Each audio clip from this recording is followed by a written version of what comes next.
சென்னை மாநில கல்லூரியில் முதல்வரை கண்டித்து கல்லூரி மாணவர்கள் தற்போது போராட்டத்தில் ஈடுபட்டுள்ளனர். மாணவர்களை தரக்குறைவாக பேசியதாக முதல்வரை கண்டித்து மாணவர்கள் தற்போது போராட்டத்தில் ஈடுபட்டுள்ளனர். அண்மை செய்தியாக தற்போது நாம் பார்த்துக் கொண்டிருக்கிறோம்.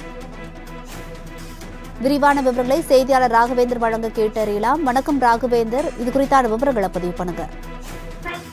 வணக்கம். மாநில கல்லூரியில் படிக்கும் மாணவர்களை தரக்குறைவாக விமர்சித்து பேசிய மாநில கல்லூரி முதல்வருக்கு எதிராக பல்வேறு போராட்டங்களை தற்போது கல்லூரி மாணவர்கள், குறிப்பாக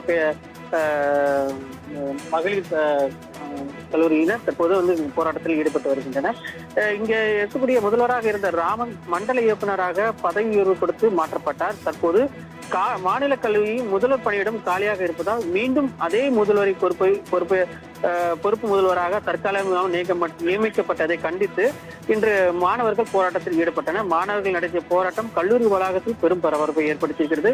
கல்லூரி மாணவர்கள் திமுக கூட்டத்துக்கு தயார் செய்து அனுப்பிய விவகாரம் குறித்து குழு அமைப்பு விசாரிக்கப்படும் என உயர்கல்வித்துறை அமைச்சகம் தெரிவித்த நிலையில் இதுவரை குழுவின் அறிக்கை வெளியாகவில்லை. இந்த நிலையில் கமிட்டி அமைத்து விசாரிக்கப்பட்ட அறிக்கையின் நிலை என்ன, தவறு செய்த முதல்வரை மீண்டும் அதே கல்லூரிக்கு பொறுப்பு முதல்வராக நியமிக்கப்பட்டுள்ளதால் நிலை என்ன ஆகும் என்ற அச்சத்தில் ஒட்டுமொத்த மாநில கல்லூரி மாணவர்கள் இந்த கல்லூரி நுழைவாயிலின் முன்பு போராட்டத்தில் ஈடுபட்டனர்.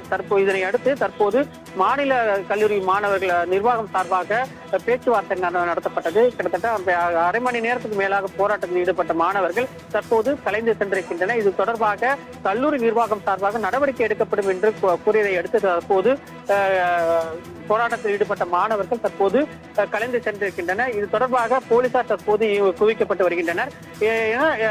இது வேறு ஏதாவது அசம்பாவிதம் நடைபெறாத வகையில் தற்போது போலீசாரும் தற்போது இங்கு இருக்கின்றனர். தற்போது கல்லூரி வழக்கம் போல் செயல்பட்டு வருவதாக கல்லூரி நிர்வாகம் சார்பில் தற்போது தெரிவிக்கப்பட்டிருக்கு. ராகவேந்தர், விவரங்களுக்கு நன்றி.